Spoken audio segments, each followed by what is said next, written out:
So this is the second installment of the job hunting saga. Somehow it's already July 10th. Time flies when you're unemployed, I guess. So yesterday was the big day, or the biggest day yet. I had two interviews, one with Coca-Cola. Well, I say Coca-Cola, that's kind of an overgeneralization. It's a Coca-Cola bottler, but it doesn't really make any difference for me.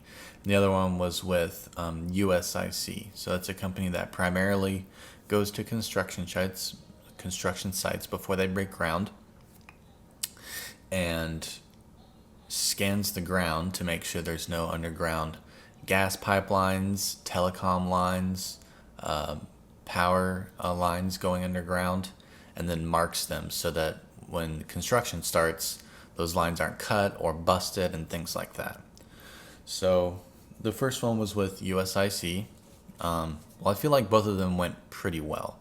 I mean, it's always hard to tell because the person isn't going to be like, wow, you sound lovely. Would you like the job now? Like, of course, they have to act all hard to get, basically. But I thought they both went okay. The first one was with USIC. The pay was about what I expected.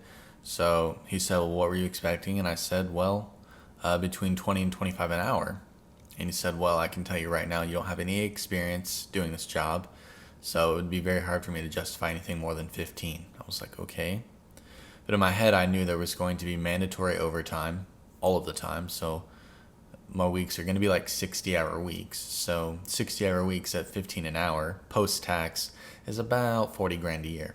So I talked to him about that, and he was like, yes, it's grueling, it's long days, but you'll have a company truck, work by yourself.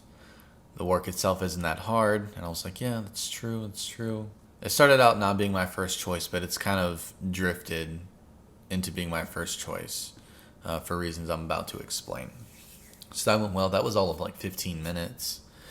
And then like 3 hours later at 3:30, I had my phone interview with Coke. So they were a lot more in-depth and rigorous. The USIC guy didn't ask me a lot about myself. I mean, he asked me why I was qualified for the job. But Coke went a lot more in depth. Like, tell me about a time that you had a disagreement at work and how you handled it. Tell me about one of your biggest learning experiences, or the time you made a mistake and it had the biggest impact on you at work. Things like that. Again, why I was qualified for the job, or why I was especially qualified for the job. And then she's like, well, okay, I'm going to send you an assessment. I was like, okay, I don't know what you need me to, I don't know, okay. And she's like, it's kind of like Myers-Briggs and stuff like that. It's not a true test. It's just, we just want to find out, like, if you're, if you mesh well with our work environment, whatever the hell that means. And she said, well, just do it in the next 48 hours, send it back, and then, and hopefully in a week, you'll hear from the hiring manager directly about whether or not we'll have another interview with you. And I was like, damn, I gotta wait a whole week just to find out whether or not I get another interview. And then she asked me about pay, and I was like, I told her the same thing, between 20 and 25 an hour. So that's between 40 and, I don't know, 43K a year it comes out post-tax. And she said, I can tell you right now, I can't do that for you. She said most people start at 15. And she said the same thing the USIC guy said regarding raises and promotions, which is that they're not on a schedule. And so they're effectively up to managers' discretion and whim, which I'm not crazy about, but it is what it is. That's probably an attempt on their part to cut costs, that gives them, more wiggle room to justify not giving someone a raise. And I was like, okay, well, you're going to pay less than USIC, because I know they don't have nearly as much overtime, if at all. And it's a 2-hour commute, which I obviously don't get paid for. So I'm going to put hella miles on my car, and I'm not getting paid for that commute. And I probably won't get overtime. Coke is looking less and less desirable because, like I said, I have to now wait a week to find out whether or not I even get a second interview at least a week. At least a week. So it could be more. It could be 7 business days, which means not next Friday, but maybe even the following Monday after that. And then it'll probably take, assuming I get the job and they like me, it'll probably be another several days after that before I find out whether or not I get the job from the hiring manager. And then it'll be another several days after that when I probably start working. And it'll be another, I don't know, probably a week after that when I actually get my first paycheck. So that's looking at basically 3 weeks already, which is kind of crazy and kind of slow, which I'm definitely not enthused about. But, I'm kind of in a position where I'm begging, so I can't be choosy. Because both are going to mean not a lot of spare time post-work, right? The first one will be because of all of the overtime. The second one will be because of the commute. But at least in the first one, I will be making considerably more. That's like the difference between 30K and 40K, which is a huge difference.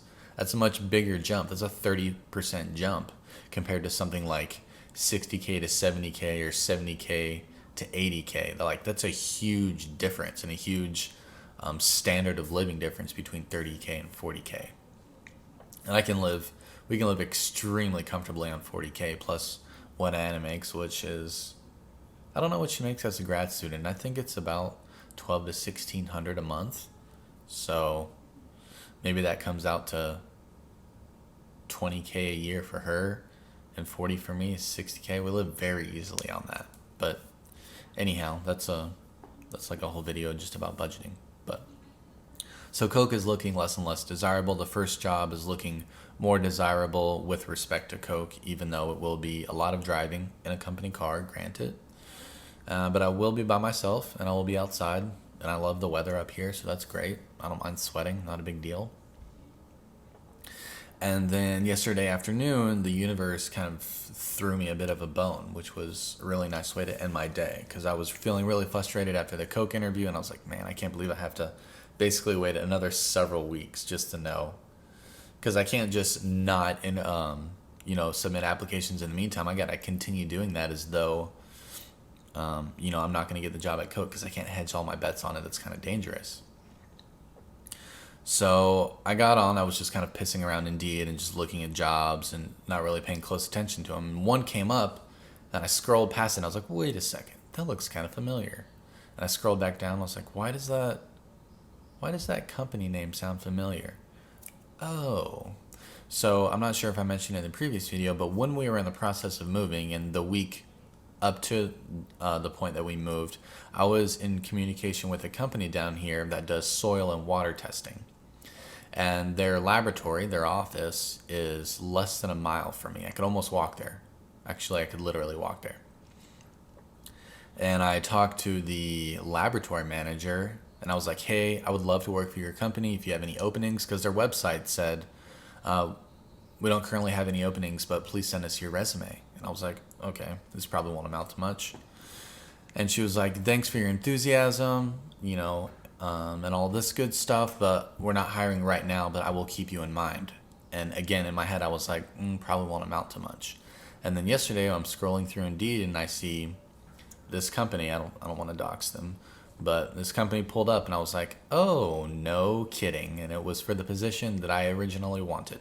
So I sent an email to the same woman I was originally talking to, the lab manager. It's like, hey, it's me again. I just want to let you know I threw my hat in the ring and I applied to this job on Indeed that you guys posted. So, please put in a good word for me. Thanks, Tom. And she emailed me back yesterday afternoon, actually, and she said, let me pull up her email. She said, thank you, with an exclamation mark. Are you available for an interview next week? Would Wednesday at 1:30 work for you? And I said, Wednesday at 1 a.m. works for me. Are you kidding me? Like, I'm unemployed. I'll do whatever you say. And so I told her that was great, and she said, good to hear. And that was this morning, 20 minutes ago. And she sent me all this other stuff. Call me when you get here. Dress casually because we're informal. Mwah, love it. And see you on Wednesday next week. And then with her name. I was like, oh my God. This is going to be so funny if this whole thing just took a giant NASCAR oval and just ended up right back where it started. if this job pays the same as the other ones, which is $15 an hour, and even if it doesn't, provide overtime or things like that, I'll probably still take it just because it's so close and it's really what I wanted to do. Well, it's honestly very similar to the Coke job, which is quality control. So like testing the beverages themselves and also testing the containers, like how much force it takes to open a Coke can and those kinds of things, which is cool, no doubt. But this is something that's probably a little bit more laid back since it's a small business and all that kind of stuff. So I'm most excited about this now. Yesterday I was putting most of my chips towards USIC and the utility job, but now I'm looking at this. And as far as benefits go, they're all on basically the same page. They don't have amazing insurance. They don't have terrible insurance. It's just kind of middle of the road stuff, which is okay. And it's not a huge bone of contention for me because I have VA healthcare, which covers a large portion of my stuff. So, but now I'm at about 180 applications. Like I stopped counting, and I was kind of complaining to my friend who is in management at UPS and is now about to be promoted and make 82 grand a year, and he's 2 years younger than me, so he's like 26 and making 80 grand a year, and he's extremely frugal. So, and I was just busting his chops a little bit about it, and he was like, man, I don't want to hear it. I applied to 650 jobs, and I was like, oh, nah, I guess I can't complain about my sub 200 figure, but so, like a lot of things, it just seems to come in waves. I, have several days where I hear nothing, no phone calls, no emails, no responses even on Indeed. And then there's a day when I have 2 interviews and I get another call back from people who already know me and I have a foot in the door, and it's just like, ugh, it's an emotional roller coaster. But also, while I'm thinking about it, I almost forgot. I applied, like I talked about in the previous video, I applied to a bunch of federal jobs. And there was 2 that I applied to that I felt very confident in and that I knew I was qualified for. And the first one came back and they were like, yeah, you're not qualified. Second one came back this morning, also not qualified, which is extremely disappointing and made even more frustrating by the fact that there's no recourse. There's no one to email. There's no one to call about it and say, hey, can you double check that? Because based on the job posting, I am overqualified for this or extremely qualified for this. That doesn't happen unless you know somebody. So I don't think I'm going to bother with applying to federal jobs. You're not going to hear anything back, and it takes 3 weeks to hear about whether or not you're even going to get recommended to go further in the process. So that was irritating, but yesterday still ended pretty well. But again, I'll be sure to let you guys know what happens, including the nitty-gritty details and all that good stuff. But thanks for watching. See you next time.